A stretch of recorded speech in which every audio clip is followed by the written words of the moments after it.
billahi mina seytaane rajim ñu ngi sant suñu borom bi bu baax julli si yonente bi sallallahu alayhi wa sallam sant suñu ay waajur bu baax waaye nag di massawu coono waa tund wi yëpp massawu coono waa tund wi massawu coono waa tund wi ndax lii yëpp wax dëgg yàlla xeer ak bëgg rek moo ko waral kon ñu ngi leen ci massawu coono bu baax ñu ngi nuyu nag imaam dëkk bi suñu nuyoo imaamu dëkk bi moom dañ koy ñaan mu jël nuyoo bi tasare ko ci tund wi mboolem imaam yi fi ñëw yëpp jël na nuyoo bi teg ko ci loxoom nuyoo bi gën a rafet ci nuyoo bi gën a tedd ci nuyoo yi ñuy nuyu tamit suñu chef de village ak Saliou sama maam Saliou Ngom sama nijaay Simbu jël kàddu ci turam kon bi yàlla dogalee sànq lim nañ ko fii daanaka 92 chefs de village ñëw nañ fi ou leur représentant bu nu amee 105 villages ci commune bi yàlla dogal lim bu toll noonu ñëw ci kon mënuñu lu dul jël nuyoo bi teg ko ci loxo sama maam Saliou Ngom sama nijaay Simb ñu teg ko ci loxo chef de village yi nga xam ni yëpp teew nañ fi kenn ku nekk ci turam ak ci santam te di leen jéggalu te di leen masawu coono xam ni déplacement dafa metti ñëw ci mbir moo xamante ni si xëy na wax nuñu fi dara lu développement ak lu jëmale askan wi kanam kon ñu ngi leen sant di leen gërëm di leen jaajëfal bu ñu paree ci loolu nuyu jeunes yi fi teew yëpp jeunes yi nag dañuy jël seen nuyoo teg ko ci loxo Matika ak ñi mu àndal liggéey bi yëpp foofu ma profité au passage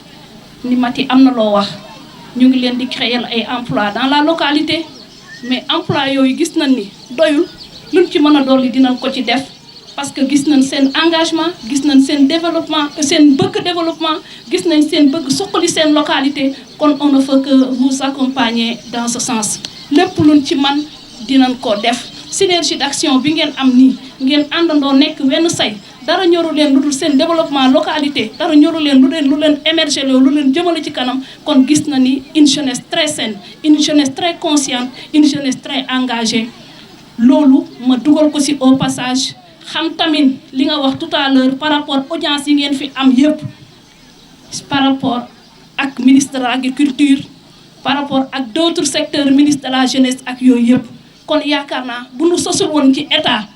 audience yooyu yëpp duñ leen ko mën a lijjantil ba ngeen di dem di toog ak kilifa yooyu di wax seen njàmbandu askan wi parce que man mënuma nekk partout donc il faut savoir déléguer donc ngeen jéem a organiser wu ci seen biir fépp fu ngeen mën a tàppe man dinaa fëgg buntu boobu muy teer muy faneen ngeen dem foofu lu ngeen fa mën a jëlee ko fa pour seen émergence ak seen développement ak lépp loo xam ne moo leen di jàppale parce que la jeunesse en a besoin kon su ma paree ci jeunesse bi sunu jàmbar yi fàq tëdd yi tout dernièrement président ba muy campagne daf ni xam naa ni jigéen ñi yéen a may fal kon jigéen ñi nga xam ni ñooy yaay yi ñoo ne ci kër yi ñoo ne ci tool yi ñoom ñi nga xamante ni si képp ku ànd ak ñoom doo neex a bëmax képp ku ànd ak jigéen ñi doo neex a daaneel kon sama mbokku jigéen ñooñu jàmbaar yi fàq tëdd yooyu maa ngi leen di nuyu di leen sant Mati wax na ko dugal nañ fi ay financement yu am solo dugal nañ fi ay calebasse de l'émergence am na ñoo xam ne ci calebasse yi ay rindal ay njuureen ay kenn ñoom njaax ay ndëkku mënuma lim ñu ci bëree am nañ ci calebasse yooyu calebasse mooy somme boo xam ne dañ la koy jox ngeen liggéey ci seen biir te loolu du ngeen ko fay li ci des nag mooy financement bi war a duggaat c'est une somme de 75 millions moo war a duggaat ci jigéen ñi pour ñu liggéey kon képp koo xamante ni si yaa ngi fi toog muy Pa Sombel muy Assane képp ku mu mën a doon fii xëy na ku lim da ngay juum ku mu fi mën a doon nuyu naa la ci sa tur ak ci sa sant képp ku mu fi mën a doon ku ma fàtte nag na ma jéggal mais nuyu naa ñëpp parce que déplacement ak temps dafa xat dafa metti mais yaakaar naa liñ fiy wax lépp am na solo bi ci des moo di bisu tey bi ku ne xam na li ko waral muy ñëw reboiser ak joxe ay matériel yoo xamante ni si moo ni jàppale ci xeex Covid bi malgré que relâchement am na. ci loolu dama si nuyu au passage monsieur le ministre Abdoulaye Diouf Sarr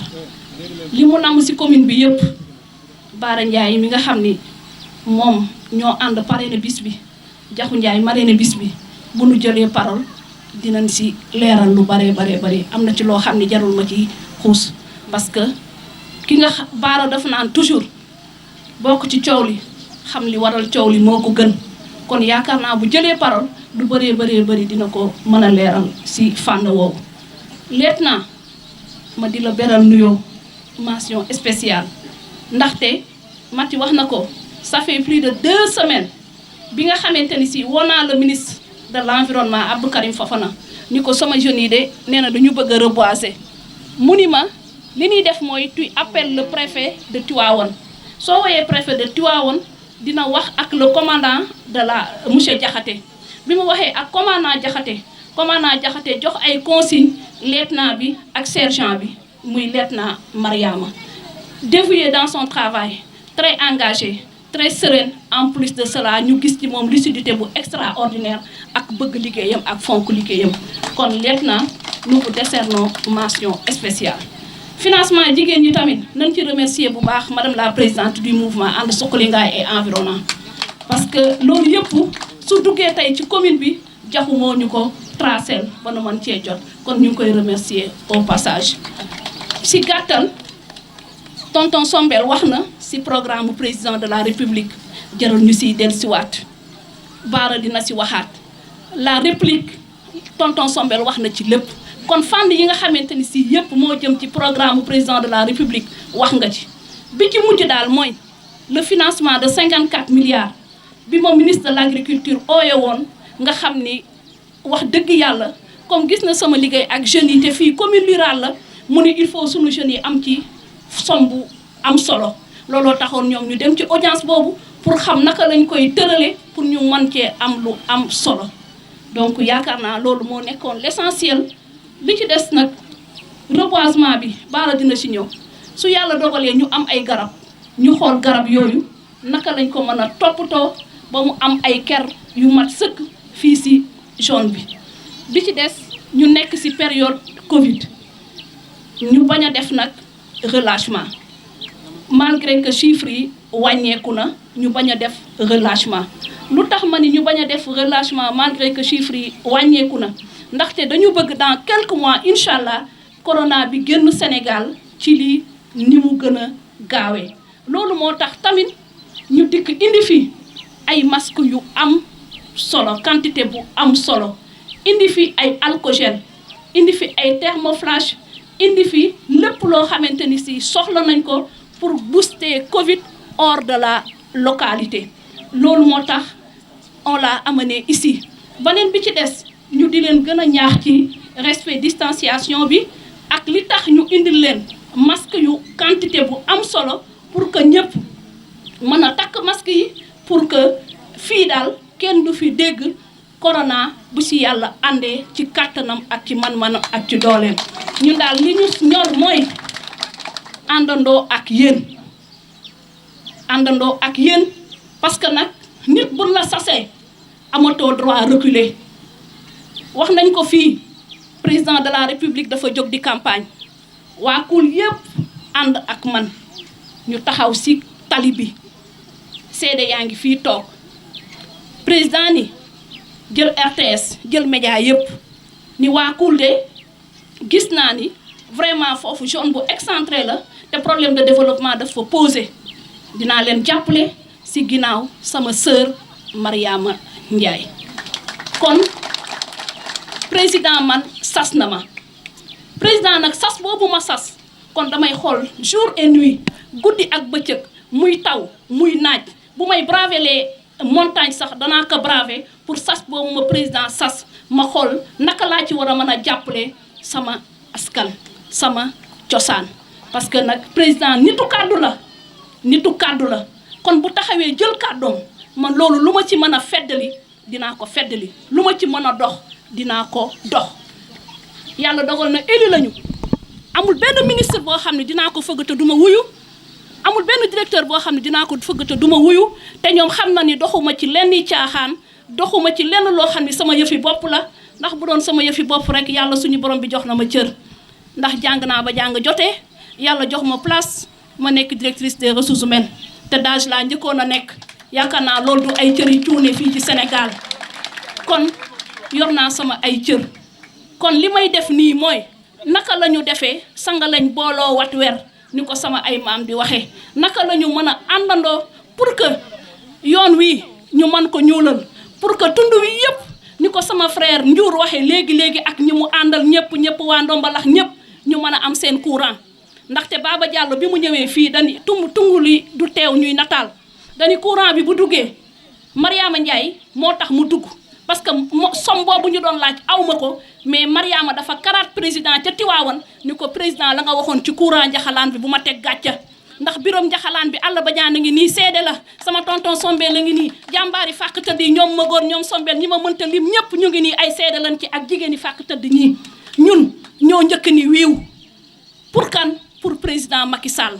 kon nag président buñ ko nekkalee ci naaj wi moom li nga xam ne mën na koo sàkk jox ñu ko daf ñu koy jox ci la courant bi di ke tàkk machine wol yi tamit incha allah di ngeen ci amaat ba mu doy sëkk machine yi segal yi di ngeen ci amaat ba mu doy sëkk ndax nii nga xamante ni si Diouf Sarr noonu la yóbbantee kàddoom Bara Ndiaye ministre de la femme Ndeye Saly Diop Dieng soxna Papa Dieng bu kër aale ku ne xam na ni man ak moom duñu ñaar kenn lañu incha allah dina fi ñëw ñoo xool ndax ku lañ koy defee ci sama sœur bii nga xamante ni si mooy madame Sow moo xam fan lañ koy defee ji su boobaa lépp loo xam ni war na dina ko fi indi pour jàppale jigéen ñi pour lutter pour le développement pour que émergence am dans notre localité ndaxte ay yoon war na fi ay école war na fi ay case de santé war nañ leen a équiper ak yeneen ñun nag seen njàmbat yëpp xam nañ ko maag sëñ Abdou Karim Kane matul weer def nañu délégation dem ca Azer Baba Diallo mu recevoir ñu parce que booba lu ko waral mooy rus naa courant Daaru Diop bi tàkkul sama combat actuellement guddeeg bëccëg courant Daaru Diop bii na tàkk sama combat la guddeeg bëccëg courant ngay na tàkk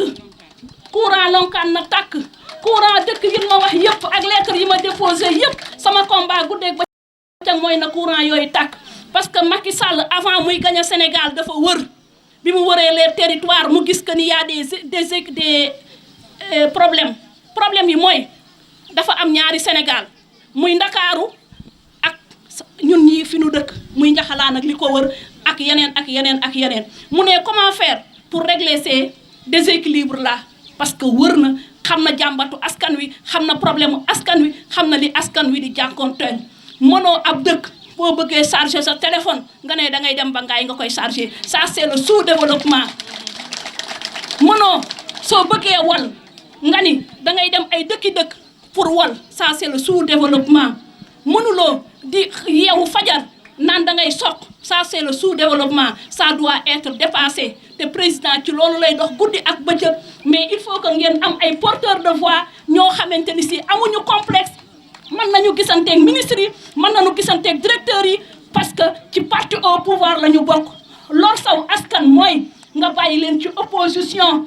parce que ku ne xam na ni budget maire yi lu ñuy fonctionner fonds de dotation ak fonds de concours fu muy jógee état la sama nijaay Sombel wax na ko avec l'acte 3 de la décentralisation kon garab bu la sutul du la may ker ku mënta tàppe bureau ministre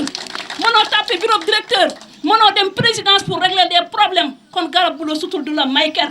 on doit dépasser cette phase comment faire pour sortir cool du sous-développement comment faire pour émerger cool maa ngi leen di sant di leen gërëm cette jeunesse consciente cette jeunesse déterminée cette jeunesse engagée pour aller de l'avant merci et merci